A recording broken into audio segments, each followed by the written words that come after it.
I had just returned from my lake cabin earlier than planned. The trip was supposed to last the whole weekend, but a sudden storm made me pack up and come home a day sooner. When I pulled into my driveway, the neighborhood was quiet except for the sound of birds and the rustle of trees. I carried my bags inside and started unloading when I noticed movement from across the street. It was Karen. Everyone in the neighborhood knew her as the self-appointed enforcer of the homeowners association. She watched me with narrowed eyes as though my simple return home was some kind of crime. I ignored her and went about my business, but within minutes, she was striding over. She demanded to know why I was back so early and accused me of trying to sneak around the rules of the community. Her words made no sense, but I kept calm and told her I did not owe her an explanation. Her face turned red, and she stormed off muttering under her breath. Not long after, 2 police cars rolled into the neighborhood, lights flashing though no sirens were on. Karen stood proudly at the end of her driveway, waving them down, as if she had caught a dangerous criminal. I stepped outside, confused but calm, while the officers approached. Karen immediately launched into a loud story claiming I was breaking HOA rules, trespassing on property, and causing disturbances. The officers glanced at me, then back at her, and asked for specifics. She grew louder, insisting I had no right to be on my own property, because according to her I had abandoned it for the weekend. The officers raised their brows, clearly skeptical. One of them asked her to step aside while they spoke with me privately. I explained simply that I had returned early from a cabin trip and that the house they were standing in front of was mine. I showed them my identification and proof of residence. The officers nodded politely, then turned back to Karen, who was now pacing and pointing toward my backyard. They followed her with mild curiosity, and I went along as well. When we rounded the corner, the truth became clear. Karen had been sneaking onto my property. There in my backyard were lawn chairs she had moved and tools she had taken out of my shed. The officers stopped and stared before turning to her with a mixture of disbelief and amusement. One of them actually chuckled, shaking his head, while the other asked her to explain what she was doing on land that clearly was not hers. Karen stuttered, trying to twist her story, but every word only trapped her further. The officers exchanged glances, and their smirks grew wider as they realized who the real trespasser was.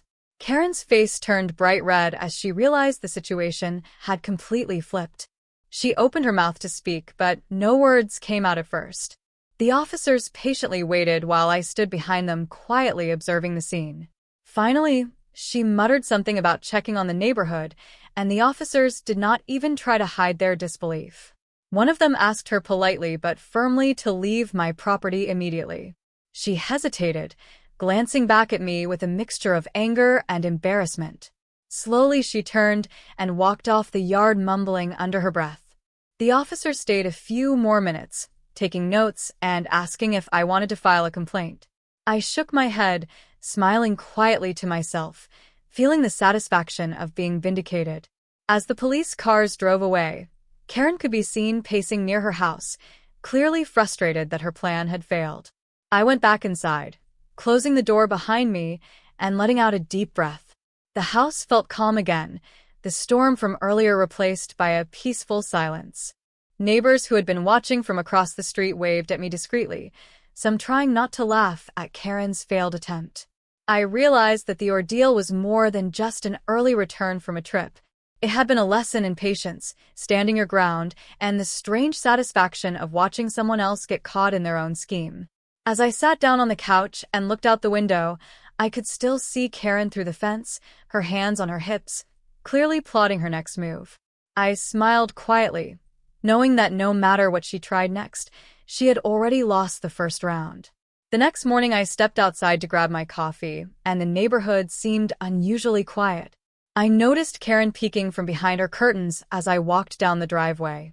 Her eyes followed my every move, and I could sense the tension radiating from her. I waved politely, letting her see that I was calm and unbothered. She quickly ducked back, probably muttering complaints to herself. A few neighbors came over to chat and quietly mentioned how they had seen the whole police incident. They laughed softly, shaking their heads in disbelief at Karen's behavior. I thanked them for their concern and told them it was all handled. Even so, I knew Karen would not let it go that easily. Later that day, I decided to walk around the neighborhood, just to enjoy the fresh air and check on my mailbox. Karen appeared again, trying to look casual, pretending to water her plants, but clearly watching me. I kept walking, nodding politely to other neighbors who smiled and waved. It was clear she was desperate for attention and control, but I refused to give her the satisfaction. As I passed her yard, she made a sudden move to call out to me, but I kept my pace and did not respond. I could see the frustration building in her face, and for the first time, I felt a quiet satisfaction knowing that her schemes had failed. The sun began to set, casting long shadows across the street, and I realized that this neighborhood would always have its challenges. But as long as I stayed calm and confident, there was nothing Karen or anyone else could do to shake me. Days passed and life slowly returned to normal in the neighborhood. I continued my routine, taking morning walks and enjoying quiet evenings on my porch. Karen, however, seemed determined to make her presence felt. I would catch glimpses of her watching from behind curtains or leaning over fences. Her eyes followed me, as if she expected me to react. But I remained calm, never giving her the satisfaction of anger or fear. Neighbors began noticing the tension and quietly offered support, sharing stories of Karen's previous antics. It was comforting to know I was not alone. One afternoon, I decided to host a small barbecue for a few friends and neighbors. Karen, predictably, appeared across the street, pretending to water her lawn while peeking at the gathering. I ignored her completely, focusing on laughter and conversation with people who genuinely cared. As the evening went on, more neighbors joined, and the yard was filled with the warmth of friendship and light. Karen eventually slinked back inside, frustrated and defeated. I realized that her attempts to control and intimidate could never overpower a community built on respect and camaraderie. That night, as I sat on my porch sipping tea, I felt a sense of peace. No calls to the cops, no accusations, and no intimidation could ever take away the calm I had earned. And though I knew Karen would keep trying, I also knew that she would never succeed as long as I stayed steady and unshaken. The following morning, I stepped outside to enjoy the crisp air and noticed Karen pacing near her driveway. She seemed restless, muttering to herself while occasionally glancing toward my house. I waved politely, but she ignored me, clearly focused on her own frustrations. As I walked down the street, a few neighbors joined me, smiling and chatting about the barbecue from the night before. Their laughter was light and easy, and it reminded me that life was far too short to worry about Karen. I continued my walk, greeting people along the way and enjoying the quiet rhythm of the neighborhood. Karen lingered in the background, trying to appear busy, but unable to hide the irritation on her face. It was obvious to everyone around that her attempts to control the block were failing. Later in the day, I decided to plant flowers along the edge of my yard. As I dug into the soil, Karen appeared again, pretending to trim her bushes, but clearly watching my every move. I focused on my work, humming quietly and ignoring her presence. Neighbors passing by waved and smiled, some pausing to compliment the flowers I was planting. Karen's attempts at intimidation grew weaker with every friendly interaction I had with the community. By evening, the flowers were planted, and my yard looked vibrant and welcoming. Karen retreated inside, no doubt frustrated that her efforts had been completely ignored. Sitting on my porch watching the sunset, I realized that patience and calmness had become my strongest allies. No matter what she tried next, I knew I would remain unshaken and in control of my own peace. The next morning, I woke up to birds chirping and a gentle breeze flowing through my open windows. Karen was already outside, pacing back and forth near her mailbox, as if expecting something to happen. I poured myself a cup of coffee and stepped onto the porch, keeping my eyes on the horizon rather than her. A few neighbors passed by, greeting me warmly and commenting on how peaceful the neighborhood felt now. Karen glared from across the street, clearly frustrated that no one was paying attention to her. I smiled quietly and waved at the neighbors, letting them know that I was unbothered. As the day went on, I decided to take a walk around the block, enjoying the sun and the familiar sights. Karen followed at a distance, pretending to be doing chores but clearly keeping an eye on me. I continued at my own pace, greeting every neighbor I passed and engaging in light conversation. Her attempts to intimidate felt more and more pathetic as she realized that I would not react. By late afternoon, I returned home and noticed a few of my neighbors tending to their yards and waving as I passed. Karen was nowhere to be seen, probably retreating inside to nurse her frustration. Sitting back on my porch with the warm sunlight on my face, I felt a deep sense of satisfaction. No matter what schemes she tried, I had learned to remain calm and focused, letting her own actions reveal her true character. And for the first time in a long while, the neighborhood felt completely mine to enjoy without worry. The next few days passed quietly, with Karen keeping a low profile. I noticed her occasionally peeking from behind her curtains, but she did not approach or make a scene. The neighborhood seemed to breathe a little easier as her presence became less intimidating. I spent my mornings tending to my garden and my afternoons walking along the tree-lined streets. Neighbors waved and stopped to chat, sharing small stories and laughter that felt like a gentle shield against any lingering tension. Karen watched from a distance, her frustration growing as she realized her usual tactics no longer worked. One afternoon, I decided to host a small book club in my living room. A few neighbors came over and we talked about stories and shared ideas, filling the house with warmth and lively conversation. Karen appeared at her window, peering out nervously, as if she could not understand why no one was paying attention to her. I could see her shoulders slump slightly and a flicker of defeat cross her face. It was clear that the more I focused on building community and enjoying my own life, the less power she had. Even the children in the neighborhood began to play freely without worrying about her interference. By evening, the house was quiet and peaceful, and I sat on my porch sipping tea, feeling the comfort of normalcy return. Karen was nowhere to be seen, and I realized that time and patience were slowly teaching her that control could not be forced. As the sun set behind the trees, the neighborhood seemed to glow in a way it had not before, filled with quiet strength and calm confidence. The following morning, I woke to the soft hum of birds and the distant sound of a lawnmower.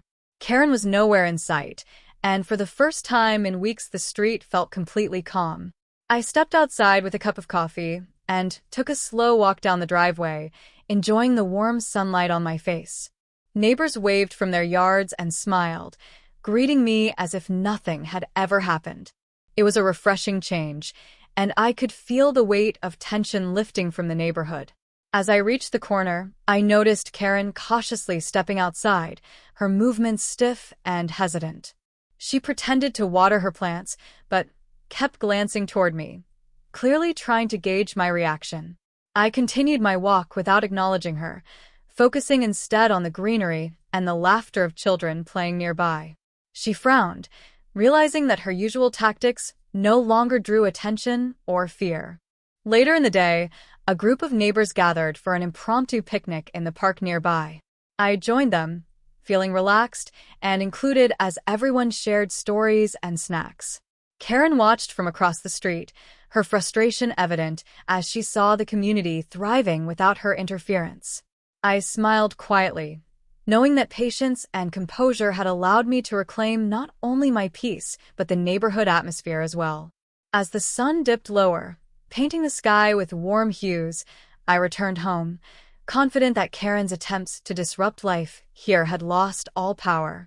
Sitting on my porch, I realized that true strength was not in confrontation, but in staying calm and letting actions speak for themselves. The next morning, I woke early to the soft glow of sunlight filtering through the trees. Karen was nowhere to be seen, and the street was alive with the sound of neighbors tending their gardens and children laughing. I stepped outside with a mug of tea and took a slow walk down the quiet lane. Everyone I passed greeted me warmly, sharing small conversations and smiles that felt genuine and comforting. Karen appeared briefly at her front door, peeking out as if hoping for a reaction. I walked past her without a glance, continuing on as if she were invisible. Her shoulders slumped slightly, and I could see the frustration building in her face. It was a small victory, but one that felt significant after weeks of tension. Later that day, I decided to trim the hedges along my driveway, humming softly as I worked. Neighbors came by to chat, some pausing to compliment the neatness of my yard and others sharing gardening tips. Karen watched from her porch, shifting uneasily, unable to intervene or disrupt the peaceful scene. By evening, the hedges were trimmed perfectly, the yard looking welcoming and calm. I sat on my porch sipping tea and listening to the neighborhood settle into quiet harmony. Karen remained inside, and I realized that her efforts to control and intimidate had lost all effect. The sun set slowly, casting golden light across the street, and for the first time, I felt that the neighborhood belonged to its people rather than her petty schemes.